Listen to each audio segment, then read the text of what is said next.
اللہ الرحمن الرحیم الصلاۃ والسلام علیک یا رسول اللہ وعلی آلک واصحابک یا حبیب اللہ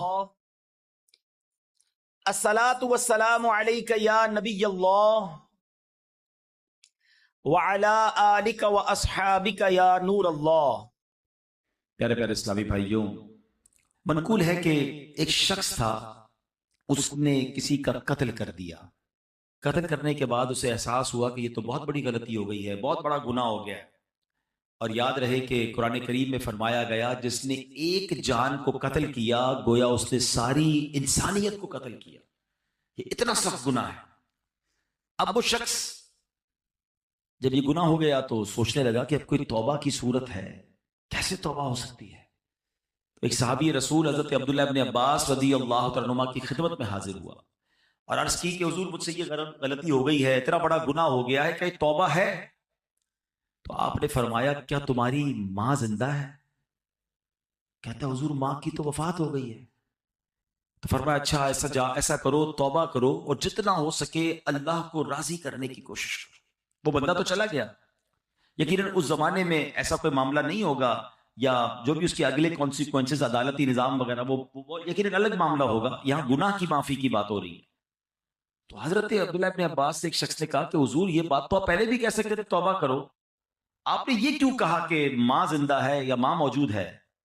تو حضرت عبداللہ ابن عباس نے فرمایا کہ میری معلومات کے مطابق اللہ پاک کو راضی کرنے کا سب سے قریب ترین ذریعہ ماں کے ساتھ بھلائی کرنا، یعنی اگر اس کی ماں زندہ ہوتی تو میں اسے کہتا ماں کی خدمت کر، اللہ تیرے سارے گناہ معاف کر دے گا۔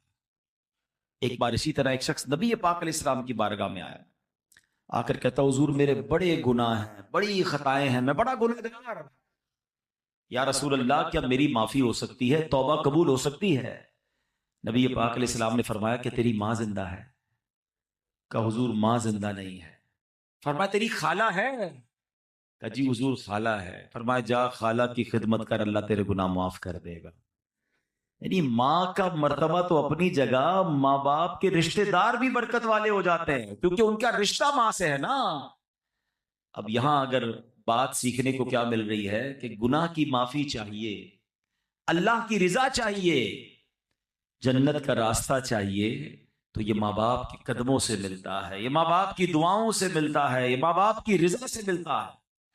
قرآن مجید فرقان حمید کا اگر مطالعہ کریں، اگر میں ایک سوال کروں آپ سب سے کہ قرآن پاک کی سب سے طویل سورت کون سی ہے، تو یقیناً آپ سب کہیں گے کہ سورہ بقرہ، ٹھیک ہے نا، سب سے بڑی سورت۔ ایک تو سب سے بڑی بھی ہے، اور سورہ فاتحہ کے بعد سب سے پہلے وہی آ جاتی ہے۔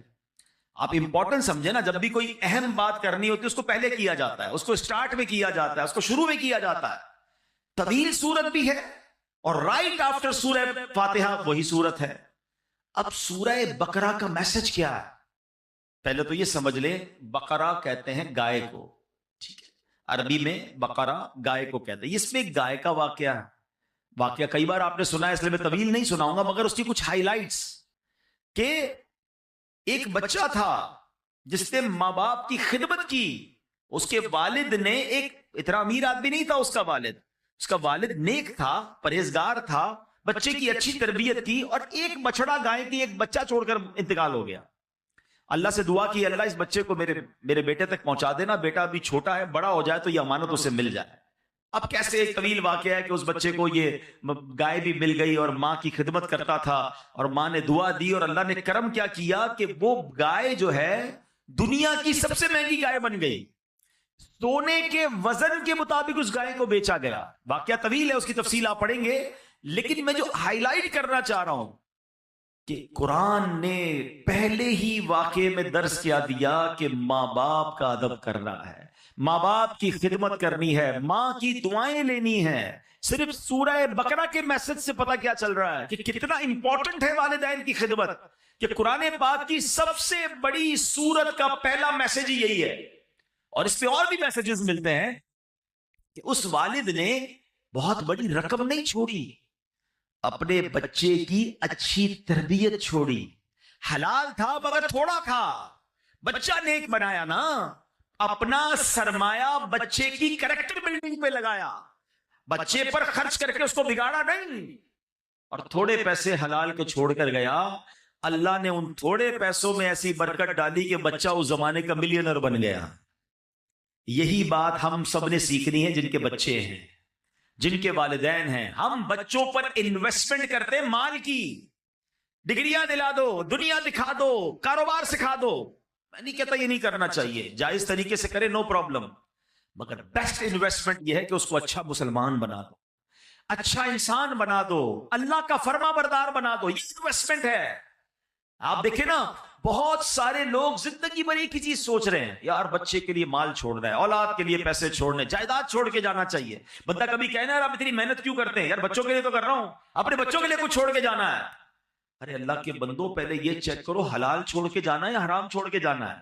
اچھا، کروڑوں روپے چھوڑے ہوئے، بچوں کو نیکی نہیں سکھائی، سخاوت نہ سکھائی، توکل نہ سکھایا، ماں باپ کا ادب نہ سکھایا، اللہ رسول کی محبت نہ سکھائی، آپ کے مرنے کے بعد وہ کروڑوں روپے شراب میں، جوئے میں، ہم نے دیکھا اربوں پتی باپ کا انتقال ہوا، اتنے سارے پیسے چھوڑ کر والد گیا مگر دین نہ سکھایا، وہ پیسے جوئے میں، شراب میں، بیکار باتوں میں لٹائے، بچہ پھر بینک کرپٹ ہوا، بک گیا، مقروض ہو گیا۔ اور ہم نے ایسے بھی دیکھے کہ ماں باپ زیادہ پیسے چھوڑ کے نہیں گئے مگر تربیت اچھی کر کے گئے، اللہ کو راضی کرنے کا ذہن دے کر گئے۔ بلکہ چلیں یا جتنے بیٹھے ہیں نا اسی کو دیکھ لیں، اب اپنی مثال لے لیں، میں اپنی مثال لیتا ہوں۔ ہمارے ماں باپ نے ہمارے لیے جتنے پیسے چھوڑے، کیا اللہ نے اس میں برکت نہیں ڈال دی؟ کئی ایسے جو اس سے آگے بڑھ گئے۔ کیسے آگے بڑھ گئے؟ ماں باپ کی دعائیں تھیں اور آپ نے کچھ اچھے کام کیے، ماں باپ نے سکھایا تھا۔ سمجھ رہے ہیں بات کو؟ تھوڑے پیسے اللہ نے آپ کے لیے بڑھا دیے ہیں، ایسے بہت سارے ہیں کہ ماں باپ کے ورثے میں اتنے پیسے نہیں ملے مگر ماں باپ نے نیکی سکھائی، سخاوت سکھایا، اللہ کی راہ میں خرچ کرنا سکھایا، اللہ نے اس تھوڑے مال میں، کیونکہ وہ اچھا پیسہ تھا، اللہ نے اس میں برکت ڈال دی۔ This is the message of سورہ بقرہ۔ لیگیسی میں کیا چھوڑنا ہے؟ آپ نے اپنے بچوں کو نیک بنانا ہے۔ میں اپنے بیان میں ایک بات کہا کرتا ہوں، اپنے بچوں کو کچھ نہ کر سکو نا تو کم از کم 5 وقت کا نمازی ضرور بنا دے۔ ہاں، اس کی برکت پتہ ہے کیا ملے گی؟ ہاں، اس کی برکت سنیے۔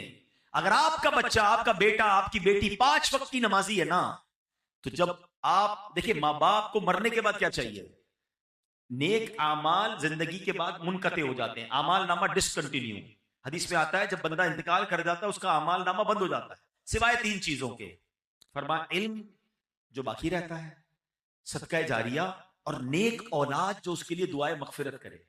اب میری اولاد میرے لیے دعا کرے گی کہ نہیں مجھے پتا نہیں، اب اتنی بیزی ہو گئی ہے نیو جنریشن، لیکن اگر میں نماز ہی بنا گیا اس کو، ہر نماز میں اتحیات میں جب وہ بیٹھے گا، میرا بیٹا ہے یا میری بیٹی ہے، اسٹیٹس دیکھیں، وضو میں ہوگا، قبلہ رو ہوگا، نماز میں ہوگا، اور اللہ سے کہے گا ربنا اغفر لی ولوالدی وللمؤمنین یوم یقوم الحساب۔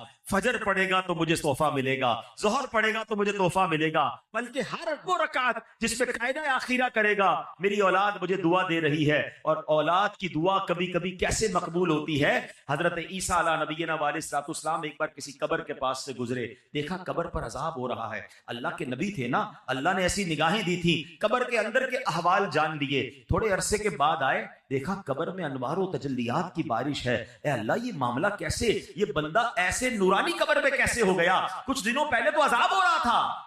ارشاد ہوا اے عیسیٰ، جب یہ مرا تھا نا بڑا گناہگار تھا، اس پر اسی لیے عذاب ہو رہا تھا، مگر اپنی بیوی کو پریگننٹ چھوڑ کر، حاملہ چھوڑ کر مرا تھا۔ اب کچھ عرصے بعد اس کی بیوی کے یہاں اولاد ہوئی، بیٹا ہوا۔ اے عیسیٰ، وہ بیٹا 5 سال کا ہو گیا، جب 5 سال کا ہوا تو مدرسے میں گیا، قاری صاحب نے کہا پڑھو بسم اللہ الرحمن الرحیم، بچے نے پڑھا بسم اللہ الرحمن الرحیم۔ اے عیسیٰ، مجھے شرم آئی کہ جس باپ کا بیٹا زمین کے اوپر رحمان اور رحیم کہہ کے مجھے پکار رہا ہے، اس کے والد کو زمین کے اندر میں عذاب دوں، اس کے بیٹے کے بسم اللہ پڑھنے کی برکت سے میں نے باپ سے عذاب کو دور کر دیا۔ ہائے ہائے، مبارک ہو ان کو جن کے بچے حافظ ہیں، مبارک ہو ان کو ان کے جن کے بچے عالم ہیں، مبارک ہو ان کو جن کے بچے نمازی ہیں۔ ارے ایسی اولاد چھوڑ کے جانا ہے، جو مرنے کے بعد ہمارے لیے صدقہ جاریہ کا باعث بنے. سورہ بقرہ کا میسج ہی یہی ہے. پیسے چھوڑنے کی فکر چھوڑ دو. اگر اللہ نے اسے نیک بنایا ہے نا تو اس کو اللہ غیب سے مدد کر دے گا. آپ کے تھوڑے مال میں برکت ڈال دے گا. جتنی سٹرگل اس کے لیے مال چھوڑنے کی کرتے ہیں اس سے زیادہ کوشش کریں کہ اس کی اچھی تربیت کر کے جائیں. اب قرآن کی بات ہو رہی ہے. ہم نے ماں باپ کا ادب کرنا رب نے قرآن میں جیسے سورہ بقرہ کی ہم نے بات سنی اور ایک بار نہیں قرآن میں جا بجا والدین کے ساتھ اچھا سلوک کرنے کا درس دیا گیا. اللہ قرآن میں فرماتا ہے وَبِالْوَالِدَيْنِ إِحْسَانًا. ترجمہ کنز العرفان اور ماں باپ کے ساتھ بھلائی کرو.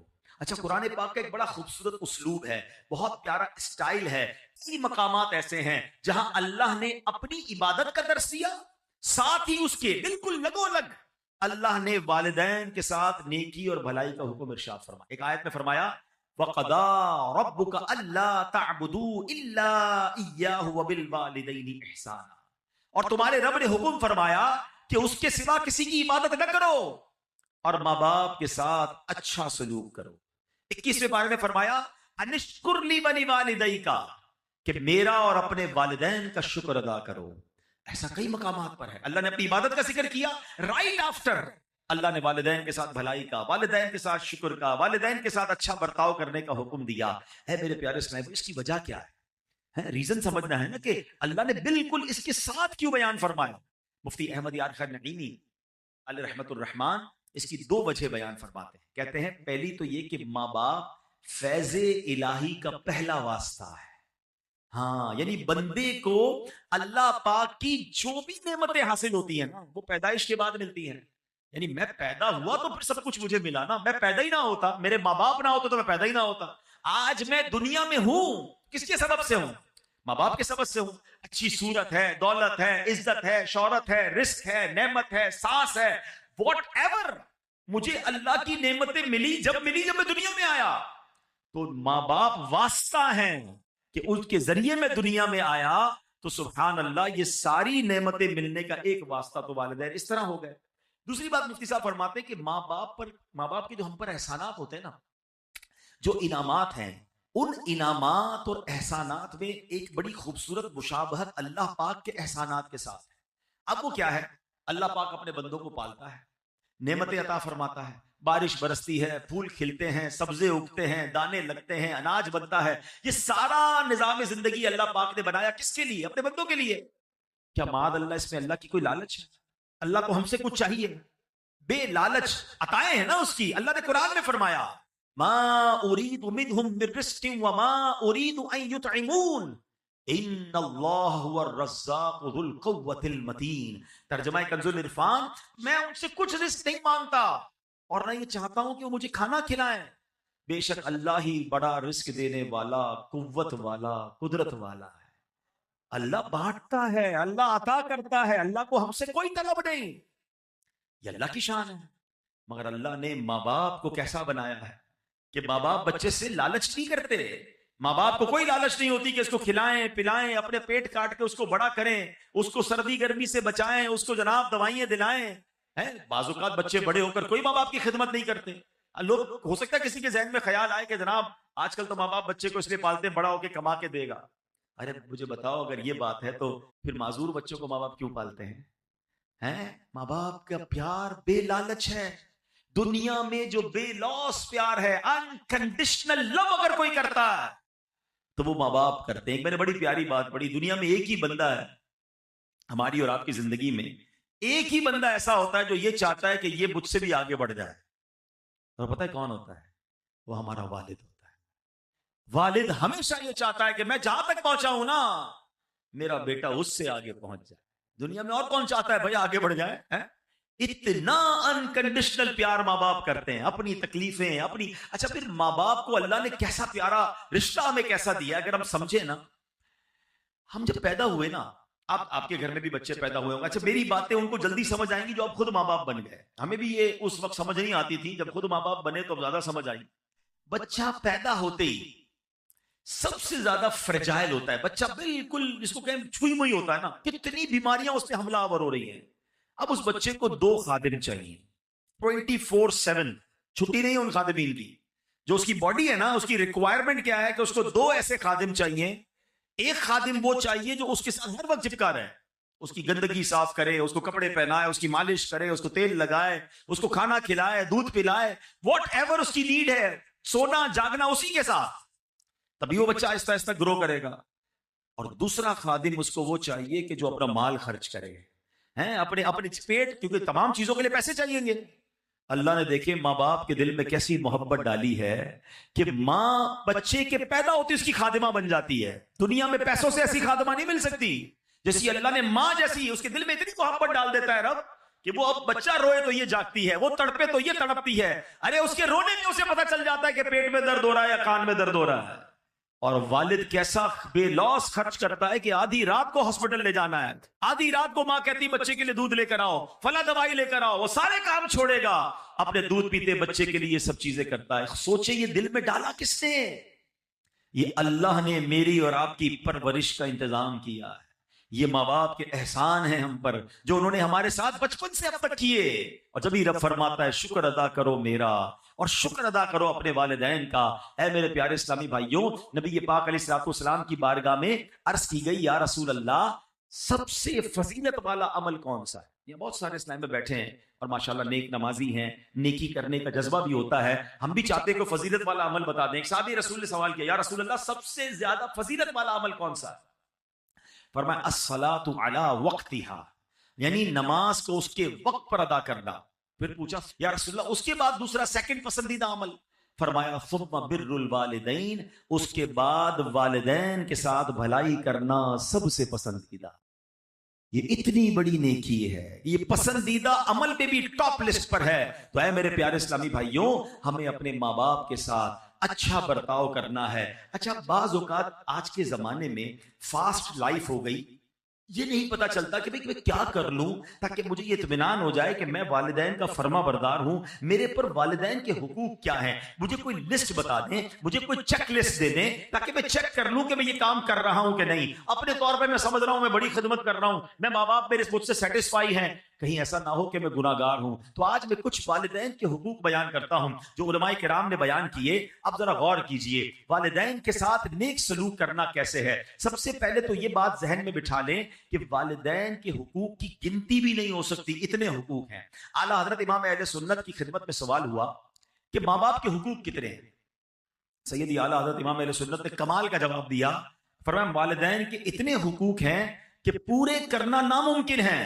یہاں تک کہ اگر والدین وفات پا جائیں اور بیٹا انہیں دوبارہ زندہ کرنے کی طاقت رکھتا ہو تو دوبارہ زندہ کرے، یہ بھی ان کے حقوق میں شامل ہے. تو یہ تو کر ہی نہیں سکتے ہم تو ان سے پیدا ہوئے ہیں نا، ہم ان کی وفات کے بعد ان کو پیدا نہیں کر سکتے، زندہ نہیں کر سکتے. حقوق کا عالم یہ ہے. مگر اب علماء کرام فرماتے کہ لسٹ بھی بہت بڑی، کاؤنٹ بھی نہیں ہو سکتی، مگر چند باتیں ہیں اگر کوئی ان پر عمل کر لینا تو یہ والدین کے ساتھ بھلائی کرنے والا کہلاتا ہے. اب غور سے یہ چیک لسٹ، جتنے نوجوان خوش نصیب ہیں یقین کریں جن کے ماں باپ آپ کے پاس ہیں، پوچھئے ان سے جن کی ماں چلی گئی، پوچھئے ان سے جن کے والد چلے گئے. ہم ہر سال یہاں جب جمع ہوتے ہیں تو والدین کی یاد یقیناً اور تازہ ہو جاتی ہے. ماں باپ کے بغیر زندگی بہت بے رنگ ہو جاتی ہے. دکھ میں، سکھ میں، خوشی میں، غم میں، ہر وقت ماں باپ یاد آتے ہیں. اور اگر آپ کے پاس ہیں تو آپ بہت لکی ہیں. آؤ میرے بچوں، آؤ میرے نوجوانوں، سن لو کہ شریعت کیا سکھا رہی ہے کہ ماں باپ کے حقوق کیا ہیں. شریعت کے دائرے میں رہتے ہوئے والدین کی ہر بات مان، یہ پہلا حق ہے. یعنی والدین کی ہر بات ماننی ہے، جو وہ کہہ دیں فوراً لبیک کہتے ہوئے ان کے حکم پر عمل کر گزرنا ہے. ایسے بہت سارے کام ہیں کہ جو عام حالات میں جائز کی حد تک ہیں، والدین کا حکم ہو جائے تو اب یہ واجب ہو جائیں گے. مثلا کھانا کھانا جائز ہے، لیکن اگر ماں باپ حکم فرماتے کہ کھاؤ، کھانا پڑے گا، تو اب یہ لازم ہو جائے گا، یہ واجب ہو جائے گا. اللہ اکبر، نہیں کھائے گا تو گناہ گار ہوگا. حلال کام تھا، جائز تھا، ماں باپ کا حکم آ گیا، اب نہیں ٹال سکتا. باہر شریعت میں ہے کہ بیٹا پردیس میں ہے، ابراڈ ہے، والدین اسے بلاتے ہیں تو آنا ہوگا. فون کر کے خط لکھنا کافی نہیں، یوں ہی والدین کو اس کی خدمت کی حاجت ہے تو آئے بھی اور آ کر خدمت بھی کرے. یہ ہے ماں باپ کے حقوق. اب یہاں بعض اوقات کیا ہوتا ہے کہ ماں باپ علم دین سے دور ہوتے ہیں تو ماں باپ شریعت کے خلاف حکم دیتے ہیں. اب یہاں ماں باپ کی نہیں مانی جائے گی. ہر جائز کام میں تو بات مانی جائے گی. معاذ اللہ ماں باپ کہتے ہیں نماز نہ پڑھو، داڑھی مڑوا دو، تو اب ماں باپ کی نہیں مانی جائے گی. اللہ کی اطاعت میں مخلوق کی جو ہے بات نہیں مانی جائے گی کہ مخلوق کو راضی کرنے کے چکر میں رب کو ناراض کر دیں. اللہ قرآن میں فرماتا ہے فلا تطعهما، تو ان کا کہنا نہ مان. یعنی ماں باپ جب اللہ رسول کی نافرمانی کا حکم دے ان کی پیروی نہ کر. یہاں ایک اور نصیحت ہے جو قرآن کریم میں فرمایا وَصَاحِبْهُمَا فِي الدُّنْيَا مَعْرُوفًا، اور دنیا میں اچھی طرح ان کا ساتھ دے. یعنی پتا چلا ماں باپ نے شریعت کے خلاف حکم دیا، اب ان سے لڑنا نہیں ہے، چیخنا چلانا نہیں ہے، ان کے ساتھ بات چیت ختم نہیں کرنا، روٹ کر بھاگ نہیں جانا، کھانے پینے کی ہڑتال کر کے ان کا دل نہیں دکھانا ہے، بلکہ اس صورت میں ان سے بھلائی کے ساتھ پیش آنا ہے. یعنی امی کہتی ہے بیٹا داڑھی منڈوا دو، اب ماں سے لڑے بغیر ہاتھ جوڑ کر کہنا ہے اے امی میں اللہ رسول کی نافرمانی نہیں کر سکتا، برائے کرم مجھے یہ حکم نہ دیں، باقی کوئی حکم ہو تو فرمائیں. پیار سے محبت سے اس وقت بھی پیش آنا ہے. اے میرے پیارے اسلامی بھائیوں، اب دوسرا حق یہ ہے کہ ماں باپ کے حکم کو نفل عبادت سے زیادہ اہمیت دینا. یہ بڑی اہم بات ہے. کچھ لوگ ہم نفلی کاموں میں لگے رہتے ہیں اور ماں باپ ناراض ہیں، ماں باپ دکھی ہیں. یاد رکھو یہ عمل ٹھیک نہیں ہے. مثلا دل کر رہا ہے کہ نفلی روزہ رکھنا ہے، ماں باپ منع کر دیں تو اب نفلی روزہ نہیں رکھیں گے. دل چاہ رہا ہے کہ نوافل پڑھوں اور امی نے کہا کہ نہیں بیٹا بازار جانا ہے، میرے ساتھ چلو سودا لے کر آؤ، تو اب نفل بعد میں پڑھیں گے، پہلے ان کا حکم ماننا ہے. آپ شریعت دیکھیں کس قدر درس. اللہ کی عبادت ہے نا نفلی روزہ، عبادت نہیں، نفلی عبادت نہیں کرنی، ماں باپ کی بات ماننی ہے. یہ ماں باپ کا دوسرا حق ہے. ایک بڑا عجیب و غریب واقعہ حدیثوں میں موجود ہے. ایک بڑے راہب تھے، بڑے عبادت گزار تھے، ان کا نام حضرت جریج تھا. عبادت گزار تھے، بڑا عبادت خانہ بنایا ہوا تھا اور بڑی عبادت کرتے تھے. ایک بار ان کی والدہ نے انہیں بلایا، وہ نماز پڑھ رہے تھے، ان کو یہ بات ذہن سے نکل گئی کہ ماں بلائے تو نفلی نماز ہے، اس کی تفصیل ہے تو اس کو توڑ کے حاضر دینا ہوگا. جواب نہیں دیا، دوبارہ بلایا، نماز جاری رکھی، نماز نہیں توڑی. ماں نے جب تیسری بار بلایا، تیسری بار بھی نہیں گئے، تو ماں تڑپ کر کہتی ہے بیٹا تجھے اس وقت تک موت نہ آئے جب تو کسی بدکار عورت کا منہ نہ دیکھ لے. اب یہ دل سے بددعا نکل گئی. اب کیا ہوا؟ کچھ عرصے بعد اس علاقے میں ایک عورت نے ایک چرواہے کے ساتھ بدکاری کی، بچہ پیدا ہوا. لوگوں نے پکڑا تو کہتی یہ بچہ تو جریج کا ہے. سارے لوگ جریج کے پاس پہنچے، ان کی عبادت گاہ کو توڑ دیا، بڑی ذلت ہوئی، کافی لوگ جمع ہو گئے کہ تم نے ایسا کیا. اب اللہ والے تو تھے، عبادت گزار تو تھا وہ بندہ. اس نے کہا اس بچے سے پوچھو، اے بچے تو بتا تیرا باپ کون ہے. اللہ نے اس بچے کو قوت گویائی دی. اس بچے نے کہا کہ میرا والد جریج نہیں بلکہ چرواہا ہے. ان کی جان تو چھوٹ گئی، مگر یہ سارا تماشا ہوا. اس کے پیچھے علماء کہتے ہیں وجہ وہی ہے کہ ماں کا دل دکھا، ماں نے بددعا دی تھی نا. اچھا یہاں ماں باپ کے لیے بھی ایک درس لے لیجئے. اگر ماں باپ مجھے سن رہے ہیں، کبھی کبھی غصے میں آ کر بچوں کو بددعا نہ دیا کریں. ہاں ماں کی دعا بھی لگتی ہے، اس کی بددعا بھی لگتی ہے. غصے میں آ کر کہہ تو دیتے ہیں، بعد میں پریشان آپ نہیں ہونا ہے. آپ کے بچے کے ساتھ کچھ برا ہو گیا تو آپ چاہتے تو نہیں تھے، غصے میں کہا ہے تجھے کیڑے پڑے، تو برباد ہو جائے، تیری ٹانگ ٹوٹ جائے، تیری زبان کھل جائے. نہیں، کیا پتا قبولیت کا وقت ہو، آپ ہی کا بچہ ہے تو زبان لگام ہونی چاہیے. بعض اوقات اول فال بکتے رہتے ہیں، ارے آپ ہی کی اولاد، بعد میں آپ ہی نے رونا ہے کچھ ہو گیا تو. بددعا نہ دیں. اور بچوں کے لیے درس کیا ہے کہ ماں باپ کا کبھی دل نہ دکھائیں، ان سے صرف دعائیں لیں. خدا کی قسم اس بندے کو کامیابی سے کوئی نہیں روک سکتا جس کے ساتھ ماں باپ کی دعائیں ہیں. وہ ترقی کرے گا. اور جس سے ماں باپ ناراض ہے نا، اس کو برباد ہونے سے بھی کوئی نہیں روک سکتا. یہ ہمیشہ یاد رکھیں، اپنے ماں باپ کی دعائیں لینی ہیں. ہاں اب یہ نفل نماز توڑنے کا جو مسئلہ ہے، یہ بڑی لمبی چوڑی تفصیل ہے، یہ آپ دارالفتہ سے مزید معلومات کر لیجئے گا. اب مسئلہ کیا ہے کہ والدین اگر کسی مصیبت میں ہیں، معاذ اللہ سیڑھی سے گر گئے ہیں، ایمرجنسی کی کیفیت ہے، تو اب تو چاہے فرض نماز پڑھ لو، وہاں سے پتا چلا کہ ماں گر گئی ہے، ہاسپٹل لے جانا ہے یا کوئی ایمرجنسی ہے، تو فرض نماز بھی توڑ کر ماں کی خدمت کرنی ہوگی. ہاں ایسی ایمرجنسی نہیں ہے تو اب ماں کی پکار پر فرض نماز نہیں توڑ سکتے. ہاں نفل نماز پڑھ رہے ہیں اور امی ابو کو معلوم بھی نہیں کہ بیٹا نفل پڑھ رہا ہے، ایسی حالت میں وہ آواز دیں تو نفل نماز توڑ کر ان کی خدمت میں حاضر ہو جانا ہے. اور اس کی مزید ایک تفصیل بھی ہے، لیکن بتانا یہ چاہ رہا ہوں کہ سوچیں ماں باپ کا لیول کیا ہے، ہم پر ذمہ داری کتنی بڑی ہے کہ ہم ان کی اطاعت کریں. اے میرے پیارے اسلامی، تیسرا ماں باپ کا حق کیا ہے کہ ان پر خرچ کریں. ان کے کھانے پینے کا بہترین انتظام کریں، جوتے کپڑے وغیرہ خرید کر دیں، حسب استطاعت پھل وغیرہ پیش کرنا، بیمار ہو تو اچھے ڈاکٹر سے چیک اپ کروانا، دوائیں وغیرہ مہیا کرنا، غرض جتنا ہو سکے اپنا مال ماں باپ پر خرچ کرنا ان کے حقوق میں شامل ہے۔ روایات میں ہے ایک شخص اپنے والد کو خرچ پیش نہیں کرتا تھا، نبی پاک علیہ السلام کی بارگاہ میں آیا، فریاد کی، التجا کی، سرکار دو عالم علیہ السلام نے جب اس کی باتیں سنی، آقا علیہ السلام کی آنکھوں میں آنسو تھے، جلال مبارک میں آ گئے اور اس شخص سے فرمایا انتا و مالک لابیکا، تم خود اور تمہارا سارا مال تمہارے والد ہی کا، یعنی بیٹا تو بیٹے کا سب کچھ والد کا ہے۔ اور بدقسمتی کیا ہے کہ آج بیٹا باپ سے کہتا ہے یہ میرا ہے، یہ میں نے کمایا ہے، ابو آپ کا تھوڑی ہے، آپ تو اتنا دیا تھا، آپ کا اپنا کاروبار، میرا اپنا، میں نے محنت کی۔ ہائے ہائے، یہ بیٹا سوچتا کیوں نہیں کہ اگر بچپن میں باپ کہہ دیتا نا بیٹا یہ میرا ہے یہ تیرا نہیں، تو میں تو بے لباس ہی رہ جاتا، مجھے تو کپڑے بھی میرے والد نے پہنائے تھے، اسی کے پیسے سے پہنے تھے نا۔ ایک اور بات یاد رکھنا، ہم ماں کا بڑا ریگارڈ کرتے ہیں، واقعی ماں ہی ہوتی ہے، ماں کا نعم البدل نہیں، مگر ایک بات ہمیشہ یاد رکھیں کہ ماں نے جو بھی بھلائی میرے اور آپ کے ساتھ کی ہے اس کے پیچھے کھڑا میرا والد ہی تھا، آپ کا والد تھا۔ اس والد نے تو پیسے دیے جو ماں نے سب چیزیں دلائی، ہمیں لگتا ہے امی جان دلا رہی، یقیناً ماں نے دلوائے، مگر والد کی اس قربانی کو بھولنا نہیں ہے۔ والد نے کبھی احساس نہیں ہونے دیا کہ بیٹا یہ میرا ہے۔ سوچے نا بچپن کے اپنے واقعات، کبھی ہم روئے ہوں گے اچھے کپڑوں کے لیے، کبھی ضد کی ہوگی نئے جوتوں کے لیے، کبھی کہا ہوگا ابو یہ والی ہوٹل میں کھانا ہے، کبھی کہا ہوگا یہ والا کھلونا چاہیے، ابو دوست گھومنے جا رہے ہیں میں نے بھی جانا ہے۔ والد نے ہماری کتنی فرمائشیں پوری کی، کبھی سوچا کہ اس وقت والد کو کیا ضرورت تھی؟ ہو سکتا ہے والد نے اپنے لیے کچھ خریدنا ہو سکتا ہے والد کا کچھ اور پلان ہو، والد نے وہ سارے پلان کینسل کیے ہوں گے، ہمیں کپڑے دلائے، ہمیں جوتے دلائے، اچھے اسکول میں پڑھایا، ارے جس نے انگلی پکڑ کر چلنا سکھایا، آج اس بوڑھے والد کو بچہ کہتا ہے یہ میرا ہے یہ آپ کا نہیں ہے۔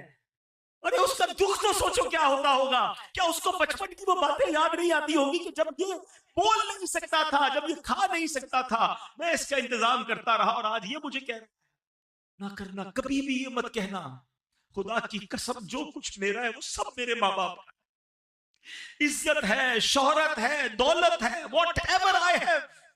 اور میں سچ بتاؤں کسی دن کہہ دو گے نا بوڑھے باپ کو یہ میرا جو کچھ ہے آپ کا، وہ آپ سے لے نہیں لے گا، باپ کیا کرے گا لے کر، ماں کیا کرے گی لے کر، لیکن جتنے دن وہ آپ کے پاس ہیں ان کو آنر تو دیں، ان کو عزت تو دیں، ان کو یہ احساس تو دلائیں، کبھی تو کہو کہ ابو آج میں جو کچھ ہوں وہ آپ کی وجہ سے ہوں، اے میری ماں آج جو کچھ میرے پاس ہے وہ سب تمہاری دعاؤں کی وجہ، کبھی کہے تو صحیح انہیں۔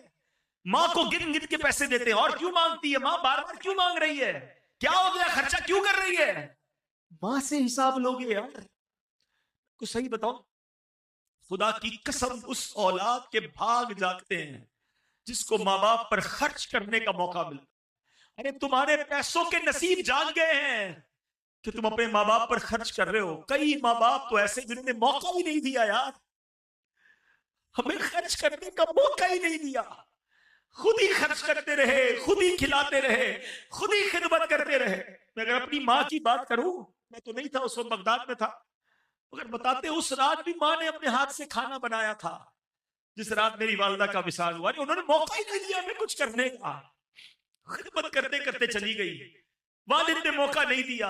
ارے اگر آج موقع ملا ہے نا آپ کو خرچ کرنے کا، کہ آپ کے پیسے سے دوائی آ رہی ہے، آپ کے پیسے سے ہاسپٹل ہو رہا ہے، آپ امی ابو کو مدینے لے جا رہے ہیں، آپ امی ابو کو کھانا کھلا رہے ہیں، لکی ہو یار، بتاؤ اس سے اچھا خرچ کون سا ہے میرے پیسے کا کہ میرے ماں باپ پر خرچ ہو جائے؟ حساب تو کرو کتنا بڑا قرضہ ہے اب پر، بچپن سے لے کر اگر کوئی 30 سال 25 سال 40 سال کا بیٹھا، حساب تو کرو کتنے ہزاروں کتنے لاکھوں کتنے کروڑوں انویسٹمنٹ کی انہوں نے ہم پر، اور آج تھوڑے پیسے کے لیے میرا منہ بن جاتا ہے۔ نہیں میرے پیارے اسلامی بھائی، ان کو آنر دیں، ان کو عزت دیں، ان کو گھر کا بڑا فیل کروائیں۔ وہ کہتے نا جن ماں باپ نے ساری زندگی تمہیں شہزادوں کی طرح رکھا، آج ان ماں باپ کو آخری عمر میں بادشاہ کا درجہ تو دے دو، ہے کہ آپ ہمارے سب کے بڑے ہیں۔ نہیں، بیٹے کے آگے باپ غلام بنا ہوا ہے۔ کتابوں میں یہ الفاظ موجود ہیں کہ بیٹا باپ کے آگے حق ہے والد کا کہ بیٹا ابو کے سامنے ایسے رہے جیسے خادم رہتا ہے، غلام کیسے رہتا ہے؟ ریڈی، ایور ریڈی، حکم ملے کام کر دو، حکم ملے آرڈر۔ مگر آج حال یہ ہے کہ باپ غلام بنا ہوا ہے، بیٹا میرا کام کر دے، ابو ٹائم نہیں ہے، بیٹا میرے لیے دوائی لیا، بیٹا ابو میرے پاس وقت نہیں ہے، بیٹا میرے پاس بیٹھ، ابو آپ پرانی باتیں کرتے ہو، میں دوستوں میں بیٹھوں گا۔ اللہ اکبر، باپ گھوم رہا ہے بیٹے کے آگے۔ حدیث سب کو یاد ہے، کئی بار سنی ہے۔ کیا حدیث ہے؟ کہ کوئی بچہ اپنے ماں باپ کو محبت کی نگاہ سے دیکھے اسے حج مقبول کا ثواب ملتا۔ دیکھیے نا، سنیے نا حدیث۔ اور آقا علیہ الصلوۃ والسلام سے پوچھا گیا وَإِن نَظَرَ كُلَّ يَوْمٍ 100 مَرَّةٍ، حضور کوئی 100 بار دیکھے، اللہ کے نبی نے فرمایا کوئی 100 بار دیکھے اللہ 100 حج کا ثواب عطا فرما۔ سنو سنو، ابھی یہاں اس سے آگے کی بات سنو، اس حدیث کو یہیں تک سنا ہے ہم نے۔ محبت سے دیکھنے پر حج کا ثواب ہے۔ بتاؤ نا، خرچ کرنے کا ثواب کتنا ہوگا، پیر دبانے کا ثواب کتنا ہوگا، دوائی دلانے کا ثواب کتنا ہوگا، ہاتھ پکڑ کے چلانے کا ثواب کتنا۔ ارے قسم سے اگر تو یہ موقع ملا ہے نا کہ والد کا ہاتھ پکڑ کے چلانا پڑ رہا ہے، تو اللہ کو شکر ادا کرو کہ اللہ یہ وہی والد ہے جس نے مجھے انگلی پکڑ کر چلانا سکھایا تھا، تیری مہربانی آج مجھے کچھ کرنے کا موقع، ویل چیئر اگر آپ کو چلانے کا موقع مل گیا، لاٹری لگ گئی آپ کی، انجوائے کرو اسے۔ اس کو بوجھ سمجھتے ہیں، بھائی کہتا ہے بہن کو تو لے جا امی کو، بہن کہتی میں نہیں رکھتی تم لے جاؤ، ارے بھائی بیٹھ، دور کر رہے ہیں۔ 2 ماں باپ نے 10 بچے پال لیے، 10 بچوں سے 2 ماں باپ نہیں سنبھلے جا رہے، ذمہ داری اٹھانے کے لیے کوئی تیار نہیں۔ میں اولڈ ہاؤس گیا تھا کراچی کے ایک علاقے میں، وہاں جب گیا تو بہت ساری باتیں ہوئیں، بہت سارے بزرگوں سے ملا، بڑا پیار دیا انہوں نے مجھے، میں نے کچھ سٹوریز سنی کہ کیسے آتے ہیں، تو کچھ کہتے ہیں کہ بیچارے جینین کیس بھی ہوتے ہیں، بیوی کا انتقال ہو گیا، اکیلا دنیا میں ہے، بچے ہی کوئی نہیں، تو وہ آ جاتے ہیں اولڈ ہاؤس میں، کچھ ایسے جنہوں نے شادی نہیں کی وہ آ جاتے ہیں، اور کچھ ایسے ہیں کہ جن کے بچے رکھنا نہیں چاہتے ہیں، بچے کہتے ہیں ہم نہیں سنبھال سکتے اپنے والد کو، آپ لے لیجئے، وہ اولڈ ہاؤس میں آتے ہیں۔ مگر ایک بات مجھے کل سیکھنے کو ملی جو ادھر لگ گئی، میں نے اولڈ ہاؤس کے جو محتمم تھے نا، جو ان کے ہیڈ تھے، میں نے ان سے پوچھا یار یہ بتاؤ کچھ کوئی لوگ ملنے بھی آتے ہیں؟ کہتا حبیب بھائی میں نے اکثر دیکھا ہے بیٹیاں ملنے آتی ہیں، بیٹے نہیں آتے ہیں۔ میں نے کہا کیوں؟ کہتے بیٹیاں بیچاری شادیاں ہو گئی ہیں، سسرال میں اپنے والد کو رکھ تو نہیں سکتی ہیں، مگر باپ کی یاد ان کو آتی ہے۔ تو مجھے کل احساس ہوا کہ یار واقعی بیٹی جو ہے نا وہ باپ کے ساتھ آخر تک چلتی ہے، وہ باپ سے اب بہت محبت کرتی ہے، اور لوگ بیٹی کو برا بھلا کہتے ہیں، بیٹی پیدا ہو جائے تو اپنی بیوی سے لڑتے ہیں، یہ بیٹی پیدا ہو گئی، منہ بن جاتا ہے۔ ارے اللہ کے بندوں، سرکار دو عالم علیہ السلام کی وہ حدیث تو یاد کرو کہ نبی پاک فرماتے بیٹیوں کو برا مت کہو، بے شک میں بھی بیٹیوں والا ہوں۔ مبارک ہونے جن کے پاس بیٹیاں ہیں، بیٹیاں تو باپ کے دل کے قریب ہوتی ہیں۔ اولڈ ہاؤس والے کہتے ہیں بچیاں آتی ہیں ہفتے میں ایک بار، اپنے بچے بھی لے کر آتی ہیں اور کہتی یہ تمہارے نانا ہیں، یہ ہمارے ابو ہیں، آؤ ان سے ملتے ہیں، مجبور ہیں اپنے گھر لے جا نہیں سکتی، مگر بیٹوں کے پاس ٹائم نہیں ہے۔ وہ کیسی اولاد ہے ذرا سوچے نا، جو بڑھاپے میں ماں باپ کو دکھ دے رہی ہے۔ یقین کرے اس سے بڑی بربادی کوئی نہیں ہے۔ ارے ماں باپ کی خدمت کر لو، جنت، اور جنت بھی کہاں ملے گی؟ کتنی بار واقعہ سنا ہے کہ حضرت موسیٰ علیہ نبینا علیہ السلام نے اللہ سے پوچھا مولا مجھے جنت میں اپنا پڑوسی دکھا۔ حضرت موسیٰ کون ہے؟ کلیم اللہ، جن کا سب سے زیادہ قرآن میں ذکر ہے، وہ اللہ کے نبی کہہ رہے مولا مجھے اپنا پڑوسی دیکھنا ہے، جنت میں کون ہے؟ کیا بتایا گیا کہ بہت بڑے عالم، بہت بڑے مفتی، بہت بڑے راہب تمہارے پڑوسی ہیں؟ کہا موسیٰ فلاں محلے میں جا، ادھر ایک کسائی ہے، قصاب ہے، وہ تیرا پڑوسی ہے۔ ڈھونڈتے ڈھونڈتے پہنچتے ہیں، طویل واقعہ ہے، اور جب پتہ چلتا ہے وہ بچہ اپنے ماں باپ کی بڑی خدمت کرتا ہے، اپنے ہاتھوں سے کھانا کھلاتا ہے۔ کہا ہے بیٹا تیرے ماں باپ کو دعا بھی دیتے تھے؟ کہا کہ میری ماں دعا کرتی تھی اللہ میرے بیٹے کو جنت میں موسیٰ کا پڑوسی بنا دینا۔ حضرت موسیٰ کہتے ہیں بیٹا تیری ماں کی دعا قبول ہو گئی، تو ہی میرا جنت میں پڑوسی ہے۔ ارے یہ ہستیاں ہیں تمہارے پاس، کیوں جاتے ہو ادھر ادھر دعا کرانے؟ فلاں سے دعا کراؤ، فلاں سے، تمہاری ماں ہے تمہارے پاس، بیٹھ جاؤ اس کی قدموں میں۔ والد ہے آپ کے پاس، کراؤ نا دعا اس سے۔ اچھا ایک یہ ہے کہ میں کہوں کہ ماں دعا کر دے، کہوں کہ والد دعا کر دے، یہ الگ ہے۔ ارے خدمت ایسی کرو کہ بغیر کہے ماں دعا دے دے، اے اللہ میرے بیٹے کو عروج دے، اے اللہ میرے بیٹے کو خوش رکھ۔ جب یہ دل سے نکلے گی نا، آپ کو اندازہ ہی نہیں آپ کو کیا کچھ مل جاتا ہے۔ اور سچی بات تو یہ ہے کہ آج تک جو ملا ہے نا، ابھی بھی آپ کے پاس جو کچھ ہے اور جو میرے پاس ہے یہ انہی کی دعائیں ہیں. ارے میری اوقات کیا ہے؟ اگر آج دنیا جانتی ہے، اگر آج ہماری کوئی عزت ہے، جو ہمارے پاس دولت ہے، یہ اسی ماں کی دعا ہے جو اکیلے میں بیٹھ کر اللہ سے مانگتی تھی. یار ایک بات بتاؤ، ہمارے ماں باپ کی دعا میں کون سی دعا تھی جس میں ہم شامل نہیں ہوں گے؟ کبھی سوچا؟ کبھی ہو سکتا ہے کہ ماں نے ہاتھ اٹھائے ہو اور ہمارے لیے نہ مانگا ہو. ماں اپنے لیے نہیں مانگتی ہوگی، ہر بار ہمارے ماں باپ نے ہمارے لیے مانگا ہے. اب میں آپ سے پوچھتا ہوں، بتاؤ ہماری دعا میں کتنی بار ماں باپ ہے؟ کیا یہ حق نہیں ان کا کہ میری ہر دعا میں میرے ماں باپ بھول گئے؟ ہاں، لوگ بھول گئے اپنے ماں باپ کو، اپنے لیے مانگتے، اپنے ماں باپ کے لیے نہیں مانگتے. حالانکہ قرآن کہہ رہا ہے، قرآن سکھاتا ہے وَقُلْ رَبِّ ارْحَمْهُمَا كَمَا رَبَّيَانِي صَغِيرًا. مانگو مجھ سے کیسے کہ اے اللہ ماں باپ کو ایسا رحم کر جیسا انہوں نے بچپن میں رحم کیا. اللہ خود سکھا رہا ہے قرآن میں. مگر ہمارے پاس ٹائم نہیں ماں باپ کے لیے دعا کرنے کا. ارے اب اگر وہ چلے گئے دنیا سے تو کیا چاہیے، اور ان کو کچھ پیسے تو نہیں بھجوا سکتے نا. یہ دعائیں ہیں جو آپ انہیں بھجواؤ گے، یہ صدقے ہیں، یہ نیکیاں ہیں، یہ نمازیں ہیں. اس طرح کے کوئی نہ کوئی اہتمام کرتے رہا کرے.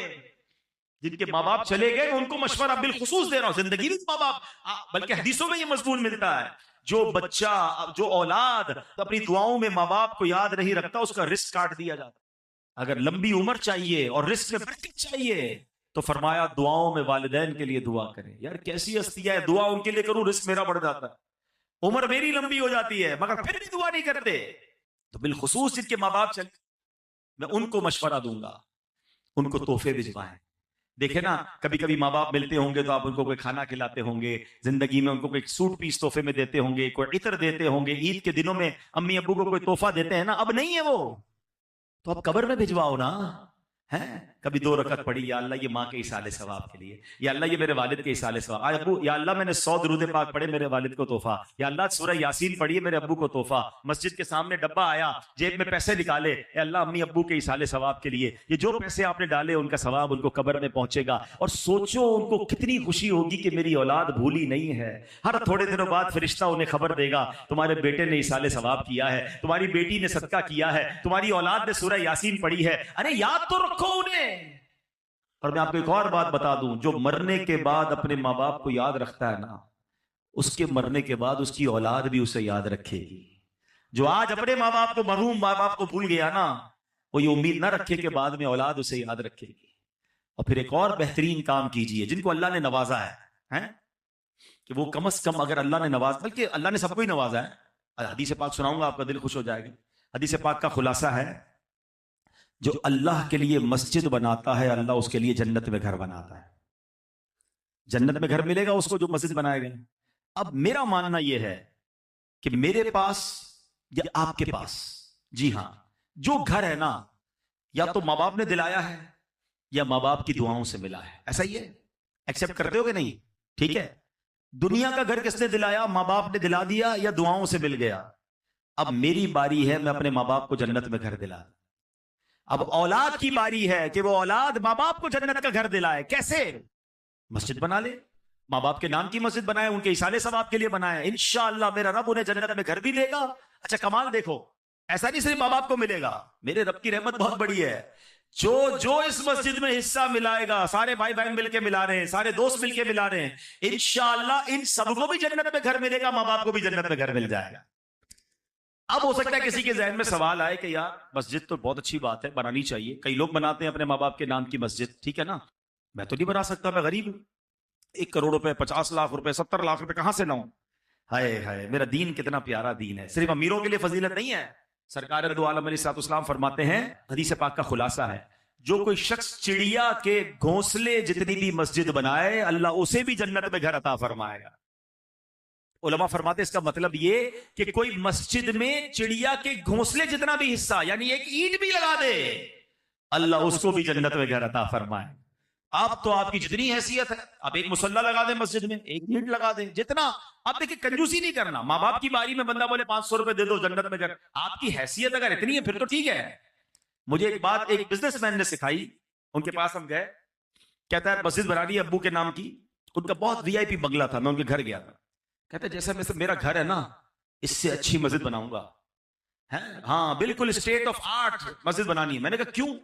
کہتا ہے 1000 گز کے بنگلے میں رہتا ہوں، یہ میرے اللہ نے مجھے میرے ماں باپ کی دعاؤں سے دیا ہے، اب باپ کی مسجد بنانی تو وہ غریب علاقے میں چھوٹی سی مسجد بناؤں گا؟ نہیں، ابو کے لیے مسجد بناؤں گا تو اسی اسٹینڈرڈ کی بناؤں گا۔